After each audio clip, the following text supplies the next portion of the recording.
Germany is moving to downplay the impact of Donald Trump's decision to withdraw 5,000 U.S. troops from the country. In a statement, Defense Minister Boris Pistorius described the decision as anticipated, and he stressed that Europe must become stronger within NATO. The U.S. president announced the troop pullout amid an ongoing feud with Germany's chancellor. It was triggered when Friedrich Merz criticized Trump's handling of the Iran war, saying that the U.S. was being humiliated in negotiations with Tehran. DW's Washington correspondent Benjamin Alvarez Gruber is following the story for us from the U.S. Capitol, and he joins us now for more. Good to see you, Benjamin. So just how is the Trump administration explaining this troop withdrawal to Germany? Is there a clear message that you've been hearing from officials? So what we're hearing from the Pentagon is that there was a thorough review into the posture of U.S. forces in Europe that then led to this decision. There were some media reports, and we've been following these last couple of days with President Trump strongly criticizing the German Chancellor. There were some rumors there, but we have to remember that this is not the first time that the White House threatened with pulling out U.S. troops from Germany. That already happened during the first Trump administration with even a higher number. But now we have this decision that says that Secretary of Defense Pete Hegseth said that this pullout will happen. But there is a lot of backlash, not only from Democrats here in Washington. Well, what is the mood among lawmakers on Capitol Hill when it comes to Germany? Do they still see Berlin as a reliable partner? They know that this goes far beyond the relationship between Washington and Berlin. This is an important presence by the US in Europe to conduct military operations, not only in Europe, but also in Africa, also in the Middle East. And that's something that we are seeing, or we saw during the last couple of weeks, the importance that U.S. bases in Europe play for the White House, and also why President Trump was strongly criticizing Spanish Prime Minister Pedro Sanchez, Keir Starmer in the UK for not allowing U.S. planes to use those bases. So this goes further than just a U.S. troop presence in Europe, but also to coordinate. And that's what we're hearing from both sides of the aisle, from Democrats and also from Republicans. First, wanting to have more answers, how this will look like, what will happen with those troops. We've heard contradicting information there, that some said they would first return to the U.S. Others said that these troops would then go towards the Indo-Pacific region. But it's very surprising that we heard very high-ranking Republicans criticizing these moves too. I want to ask you, Benjamin, if you can tell us how this troop reduction, so taking the troops out of Germany, how does this fit into a broader pattern of President Trump, who's pressuring allies on a wide range of issues, including Iran, but also NATO spending? What's the big picture here?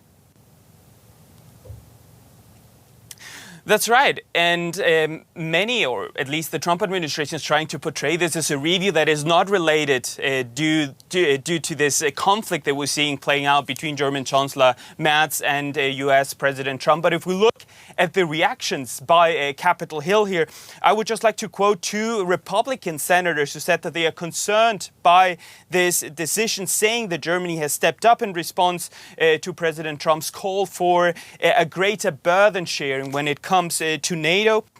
And they also said that any significant change to U.S. forces posture in Europe should not only have this review, but also to happen in close coordination with Congress. So that's very remarkable here. It's not just Democrats criticizing, saying that this doesn't follow a U.S. national security policy, no strategy, no analysis, but also from Republicans who want to have a clear answer from the Trump administration, from the Pentagon.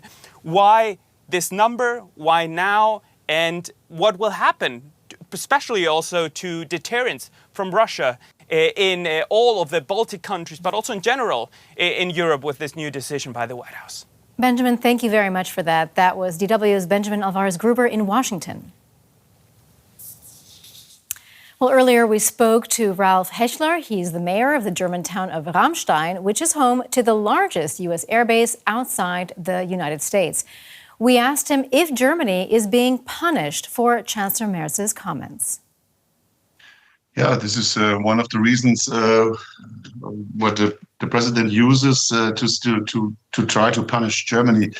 He punished France, he punished Great Britain, he punished the Pope, he punished the Italians and the Spanish government because they would not support the missions, and now he punished Merz in Germany.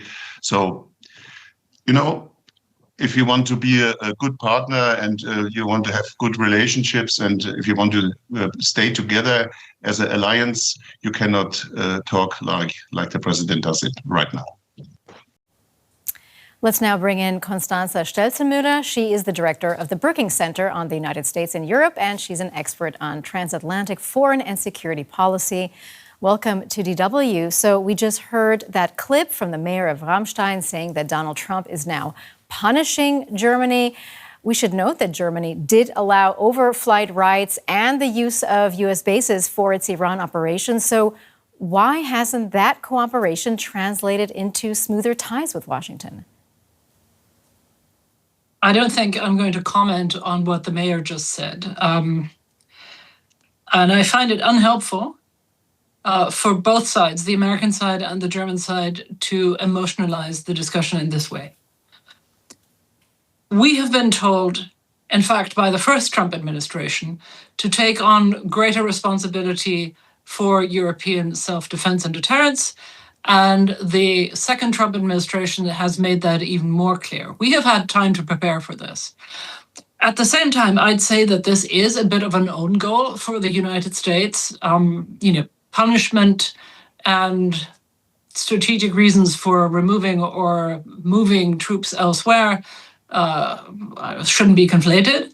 And the German bases are crucial for American force posture and, in fact, force projection in the Middle East, in Northern Africa, completely regardless of its position in NATO. At the same time, it was unfortunate that Chancellor Merz spoke about the pros and cons of American strikes on Iran in front of school children. Probably something he regrets now as well. All right, so when we look at this reduction of U.S. troops in Germany, and we've also heard President Trump talk of possible cuts in Italy or Spain, just how much does or would this change the overall security picture in Europe? Look, this is less than 15% of the troops in Europe. There's about 37,000 American troops in Germany, at least. So 15% of that, that's not a big deal. The decision that's far more important is the announcement that the Pentagon won't be sending a long-range weapons capabilities that the Biden administration had promised to Germany, because that is a capability that is almost exclusive to the United States, that Europe does not possess, would take a fairly long time to produce on its own. And not sending those would leave an unpleasant, shall we say, an open flank in Europe's conventional deterrence and defense. Then there is the unfortunate linkage with the announcement of 25% tariffs on European car industry, which will also hit Germany disproportionately.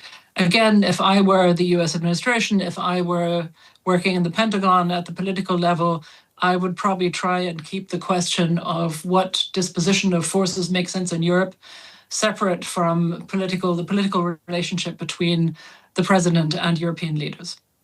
We have just about 1 minute left, and I'd like to ask you if you were advising German leaders right now, what's the single most important message that they need to send to Washington to steady the relationship? Well, all they need to do really is to not respond to every provocation. I would probably refrain from judging US military strategy and tactics.